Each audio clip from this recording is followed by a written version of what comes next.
ঘুষকরার school মোড়ে কৃষক এবং ক্ষেতমজুর সংগঠনের ডাকে যে রাস্তা অবরোধ, এই কর্মসূচিতে যারা এসেছেন আমি তাদেরকে অভিনন্দন জানাচ্ছি এবং শুভেচ্ছা জানাচ্ছি। এই চড়া রোদে আমাদের কারুর খেয়ে দেয়ে কাজ নেই, তাই আমরা এসে রাস্তায় দাঁড়িয়ে পড়েছি। ভাবখানা এটা এমন কেউ কেউ প্রচার করবার চেষ্টা করছে গত কদিন ধরে। গত 20শে সেপ্টেম্বর, আচ্ছা এই যে অবরোধ যখন হবে, কোনো অ্যাম্বুলেন্স যদি আটকে যায় কংগ্রেসরা সেই অ্যাম্বুলেন্সকে ছেড়ে দেবেন। গত 20শে সেপ্টেম্বর আমাদের দেশের পার্লামেন্টের একটা কালো দিন। গত 20শে সেপ্টেম্বর আমাদের দেশে দিল্লি সরকার কৃষকদেরকে মৃত্যুদণ্ড দিয়েছে। কারণ আপনারা জানেন যে আমাদের দেশে মোদিবাবুর সরকার 20শে সেপ্টেম্বর রাজ্যসভায় জোর করে, শুনলেন দাশু আপনাদেরকে বলেছে যে রাজ্যসভায় জোর করে বিরোধীদেরকে আটকে রেখে এ পাড়ার মস্তান্নই কাজ করে। কিন্তু লোকসভা, রাজ্যসভা, বিধানসভার মধ্যে এই মস্তানি রাজকে রাজত্ব কায়েম করতে চাইছে বিজেপি সরকার। রাজ্যসভায় বিজেপির কোনো গরিষ্ঠতা নেই। ওরা জানে যে রাজ্যসভায় যদি ভোটাভুটি হয় তাহলে সেই প্রস্তাব পাস হবে না। সেই জন্য রাজ্যসভায় সিপিআইএম এর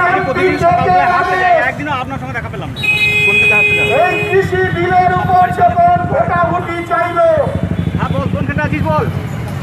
আমরা দেখলাম যে রাজ্যসভার যে ডেপুটি চেয়ারম্যান তিনি ভোটাভুটি করলেন না। এটা কখনো হতে পারে না, কারণ বিধানসভা, লোকসভা বা রাজ্যসভায়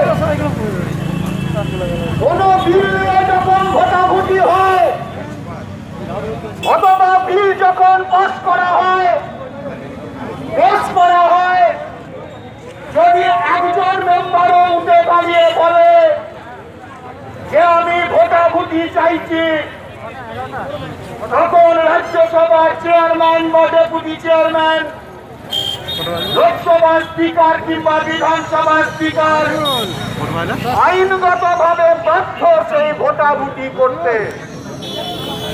কিন্তু আমরা দেখলাম যে রাজ্যসভায় যখন কৃষি বিল পাস প্রস্তাব করা হলো, লোকসভাতে বিজেপির মেজরিটি আছে। কারণ 1 বছর আগে এ দেশের মানুষকে 8 দিনের গল্প ভুলিয়ে দিয়ে, পাকিস্তানের জুজু দেখিয়ে, লোকসভার বৈতরণী পেরিয়ে দিয়ে লোকসভায় বিজেপির সংখ্যাগরিষ্ঠতা আছে, কিন্তু রাজ্যসভায় বিজেপির কোন সংখ্যাগরিষ্ঠতা নেই। তাই রাজেশ